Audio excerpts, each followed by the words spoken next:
Hi friends, welcome to my channel. ఈ రోజు మనం ఈ వీడియోలో 22nd ఎపిసోడ్ ని చూద్దాము. ఈ ఎపిసోడ్ స్టార్టింగ్ లోనే షెన్లీ నన్ను బయటకు వెళ్ళనిస్తారా లేదా అని అడుగుతూ ఉంటే వెంటనే హీరో షెన్లీ దగ్గరికి వచ్చి అది మాత్రం కుదరదు అనేసి నీ హెల్త్ రికవర్ అయిందో లేదో నేను చెక్ చేస్తాను అనేసి చేతుల్ని షెన్లీ దగ్గరికి తీసుకుని వెళ్తూ ఉంటే వెంటనే షెన్లీ హీరో చేతిని పట్టుకుంటుంది. లైట్ గా హీరో చేతిని మెలితిప్పుతూ ఉంటే హీరో చేతి నుండి సౌండ్స్ వస్తూ ఉంది. అదంతా చూసి యూలాంగ్ తట్టుకోలేక ఆదిదేవుడు గారు ఒక్క నిమిషం అనేసి లోపలికి వచ్చేస్తుంది. వెంటనే ఇద్దరు చేతుల్ని వదిలేసి యూలాంగ్ నే చూస్తూ ఉంటే యూలాంగ్ వాళ్ళని చూసి రాజుగారు మిమ్మల్ని త్వరగా తీసుకుని రమ్మని చెప్పారు, మీరు వెంటనే రండి అని షెన్లీని పిలుస్తూ ఉంటే వెంటనే షెన్లీ హీరోని చూసి నేను ఇప్పుడైనా వెళ్ళవచ్చా అని అడుగుతూ ఉంది. ఎవరైనా షెన్లీతో మాట్లాడాలి అంటే ఇక్కడికి వచ్చి మాట్లాడేసి వెళ్ళమని చెప్పండి, షెన్లీ ఇక్కడ నుండి ఎక్కడికి రాదు అని ఆదిదేవుడు అంటూ ఉంటే ఇది చాలా ఇంపార్టెంట్ మ్యాటర్ అంట, షెన్లీ వచ్చి తీరాల్సిందే అని యూలాంగ్ టెన్షన్ పడుతూ చెప్తూ ఉంది. సరే ఓకే, అయితే నేను అక్కడికి వస్తాను అనేసి ముగ్గురు కలిసి రాజుగారి దగ్గరికి వెళ్తున్నారు. ఇక్కడేమో రాజుగారు బాగా టెన్షన్ పడుతూ వెయిట్ చేస్తున్నారు. షెన్లీని చూడగానే చాలా ఘోరమైన సంఘటన జరిగిపోయింది. ఇక్కడ అటాక్ జరిగి 5 days పైన అవుతుంది కదా, సేమ్ అదే రోజునే కింద స్వర్గంలో కూడా అటాక్ జరిగింది. ఆ అటాక్ వల్లనే మీ ఊరికి తీవ్ర నష్టాలు జరిగిందంట. అది మాత్రమే కాదు, మీ స్వర్గరాణి గారికి బాగా దెబ్బలు తగిలి కోమా స్టేజ్ కి వెళ్లిపోయారంట. ఆ రోజే వాళ్ళు మనకి సమాచారం పంపించారంట. కానీ ఇక్కడ కూడా అటాక్ జరుగుతూ ఉండడంతో ఆ లెటర్ ని ఎవరు పెద్దగా పట్టించుకోకుండా ఉన్నట్లు ఉన్నారు. ఈ రోజే ఆ లెటర్ నా చేతికి అందింది, అందుకే వెంటనే ఈ సమాచారాన్ని నీకు తెలియజేస్తున్నాను అని రాజుగారు అంటున్నాడు.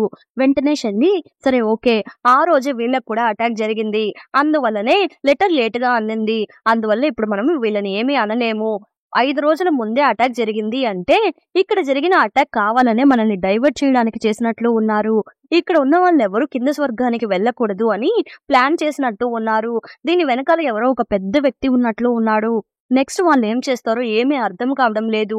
మా దళపతులంతా చాలా పవర్ఫుల్ పర్సన్స్, వాళ్ళే మా ఊరిని కాపాడలేకపోయారు అంటే ఏదో పెద్ద ప్రాబ్లం వచ్చినట్టు ఉంది. 5 రోజులు గడిచిపోయింది కాబట్టి అక్కడ సిచ్యువేషన్ ఇంకా కొంచెం వరస్ట్ గానే ఉంటుంది అనేసి రాజుగారిని చూసి నేను ఇక్కడ నుండి బయలుదేరుతాను అని అంటుంది. వెంటనే రాజుగారు సరే వెళ్ళిరండి, దీంట్లో చాలా అద్భుతమైన మెడిసిన్స్ ఉన్నాయి, కోమాలో ఉన్న వాళ్ళకి ఇది చాలా బాగా హెల్ప్ చేస్తుంది, దీన్ని తీసుకుని వెళ్ళండి అనేసి రాజుగారు వాటిని ఇస్తూ ఉన్నాడు. దాన్ని తీసుకుని షెన్లీ వేగంగా అక్కడ నుండి బయలుదేరుతుంది.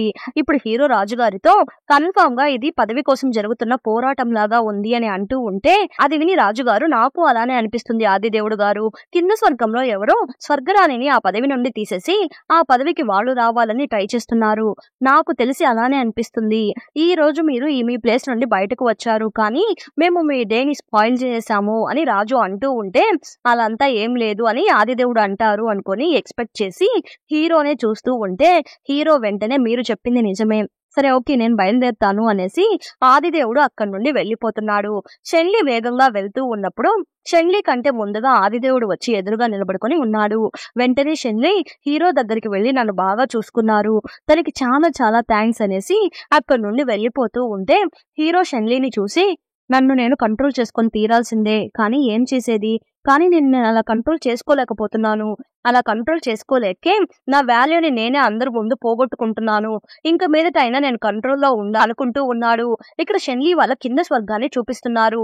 ఆ ప్లేస్ అంతా బాగా డ్యామేజ్ అయిపోయింది, అందరూ తీవ్ర గాయాలతో సఫర్ అవుతూ ఉన్నారు.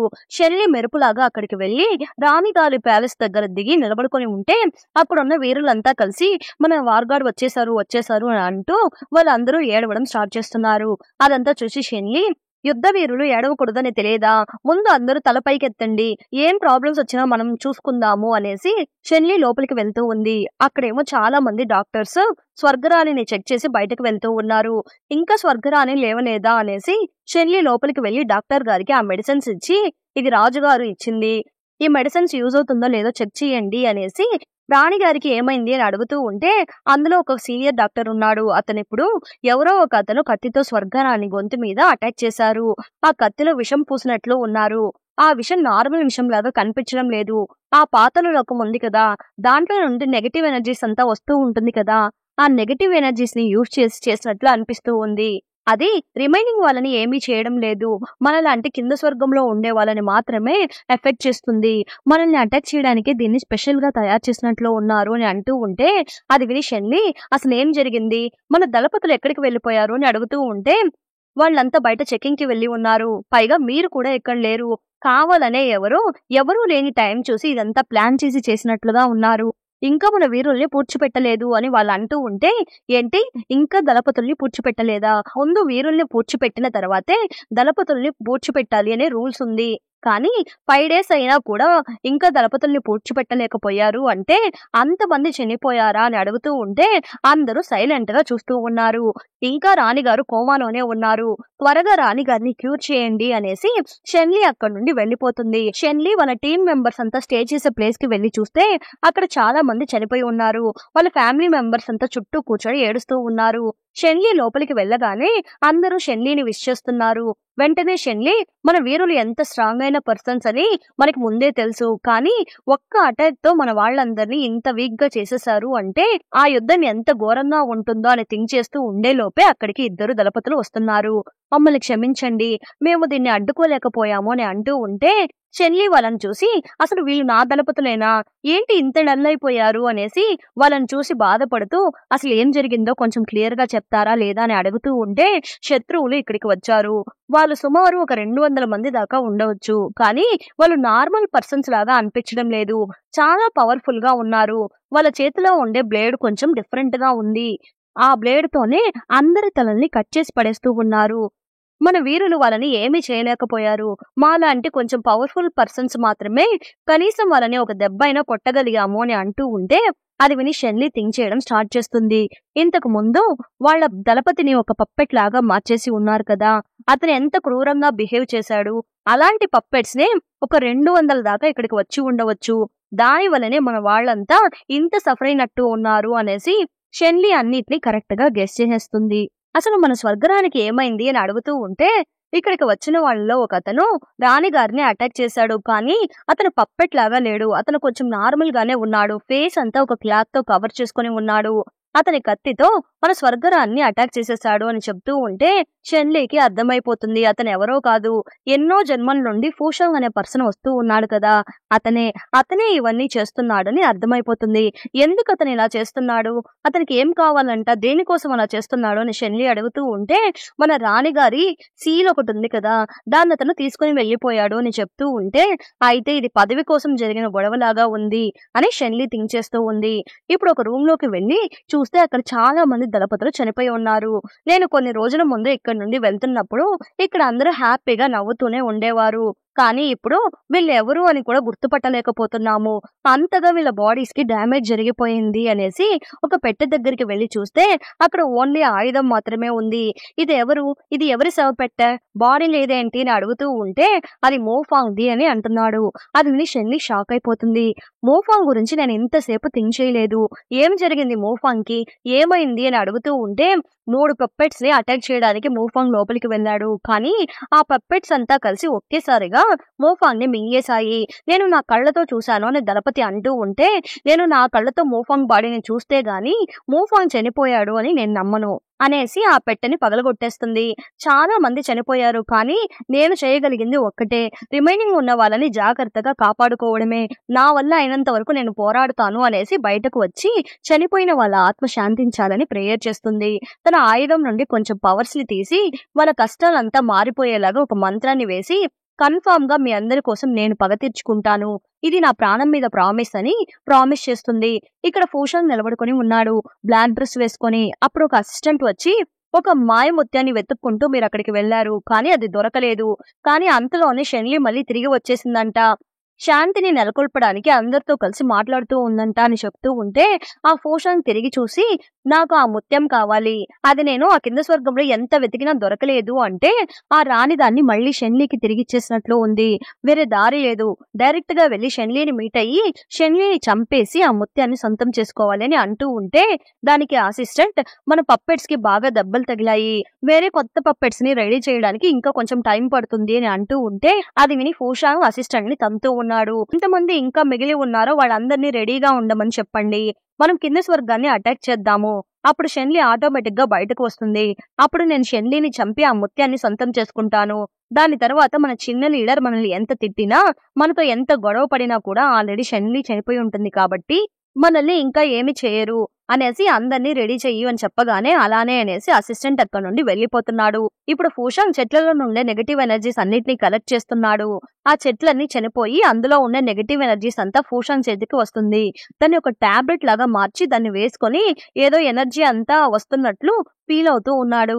ఇక్కడ షెన్వి వాళ్ళ టీం ని ఎంక్వైరీకి పంపిస్తుంది. ఇంకా మన రాణి గారు రికవర్ కాలేదు, ఊరు ఇంకా నార్మల్ అవ్వలేదు, ఏం చేయాలో అర్థం కావడం లేదు అని అనుకుంటూ ఉండే లోపే రిమైనింగ్ వాళ్ళంతా కలిసి ఇప్పుడు ఏం చేయాలి అని అడుగుతున్నారు. మన ఊరి గురించి పూర్తిగా తెలిసిన వాళ్ళెవరో మన టీంలో ఉన్నారు, ముందు వాళ్ళెవరో కనిపెట్టండి అని అంటూ ఉంది.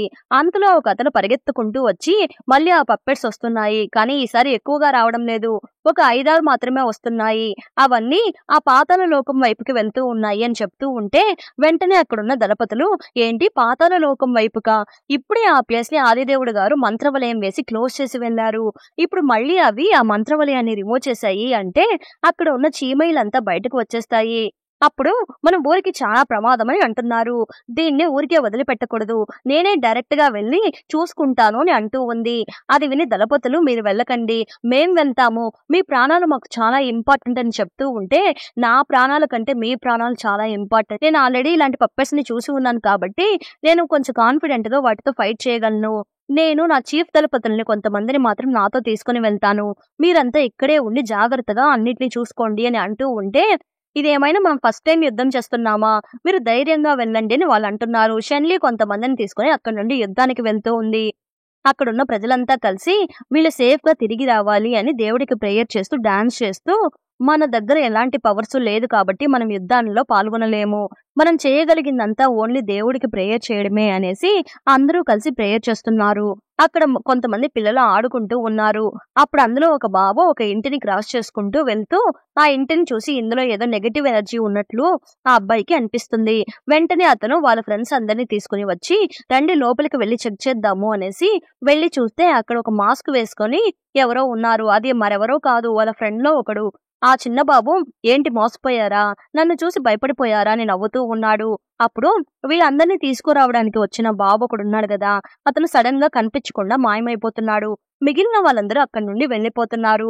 కానీ అప్పుడు ఆ బాబు అక్కడున్న మాస్క్ ను చూసి ఇది హాంగ్ మాస్క్ లాగా ఉంది, సడన్ గా వాడు ఎక్కడికి వెళ్ళాడు అనేసి థింక్ చేస్తూ ఉండే లోపే ఆ గోడ నుండి ఏదో నల్లటి పొగ లాంటిది వస్తుంది. అందులో నుండి ఒక పప్పెట్ బయటకు వచ్చి ఆ బాబుని భయపెడుతూ ఉంటే అది చూసి ఆ బాబు భయపడి ఏడుస్తూ బయటకు పరిగెడుతూ ఉన్నాడు. బయట ఉన్న వాళ్ళంతా లోపలికి వచ్చి తొంగి చూస్తే అక్కడ ఒక రాక్షసుడు లోపల ఉన్నాడు. అందరూ అరుస్తూ పరుగులు తీస్తూ ఉన్నారు.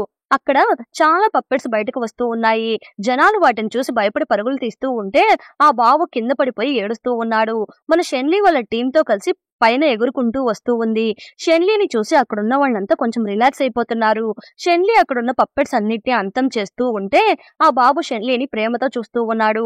కొంతమంది వీరులు వచ్చి ఆ బాబుని అక్కడి నుండి కాపాడి తీసుకుని వెళ్ళిపోతున్నారు. అక్కడున్న దళపతులందరూ కలిసి పప్పెట్ ని అటాక్ చేస్తున్నారు. అప్పుడు షెన్లీ ఫూషాంగ్ ని అటాక్ చేస్తూ ఉంది. అప్పుడు ఫూషాంగ్ నువ్వు మాత్రమే నన్ను అంతం చేయగలవు, నాకు తగ్గ పర్సన్వి నువ్వే, నిన్ను చంపి నీ బాడీలో ఉండే ఒక ఇంపార్టెంట్ ఐటమ్ ని నేను తీసుకుని వెళ్ళిపోబోతున్నాను అని చెప్తూ ఉంటే దానికి షెన్లీ ఏంటి నువ్వు నన్ను చంపబోతున్నావా, నీకు ఎంత పొగరు, నీకు ఎంత ధైర్యం ఉంటే నాతో ఇలా మాట్లాడతావు అనేసి అతనితో ఫైట్ చేస్తూ ఆ ఫూషాంగ్ పారిపోతున్నాడు అనుకొని వాడిని ఫాలో చేసుకుంటూ షెన్లీ వాడి వెనకాలే వెళ్తూ ఉంది. షెన్లీ వాడిని ఫాలో చేసుకుంటూ వెళ్ళడం వేరే దళపతి చూసి మనం కూడా మన లీడర్ ని ఫాలో చేసుకుంటూ వెళ్దాం రండి అని పిలుస్తూ ఉంటే అంతలో చాలా నెగటివ్ ఎనర్జీస్ వచ్చి వాళ్ళు షెన్లీని ఫాలో చేయకుండా ఉండేలాగా ఆపేస్తూ ఉంది. వాళ్ళని వెళ్లకుండా అడ్డుపడుతూ ఉన్నాయి. అంతటితో ఈ ఎపిసోడ్ ఎండ్ అయిపోయి ఈ ఎపిసోడ్ ఎలా ఉందో తప్పకుండా కమెంట్ చేయండి. అలానే చాలా మంది నా ఛానల్ ని సబ్స్క్రైబ్ చేయకుండానే చూస్తున్నారు, ప్లీజ్ సబ్స్క్రైబ్ చేయండి. అలానే లైక్స్ వేయండి, మీరు వేసే ఒక్కొక్క లైక్ నా ఛానల్ ని వేరే వాళ్ళకి రికమెండ్ చేస్తుంది. ప్లీజ్ సపోర్ట్ చేయండి. Thanks for watching.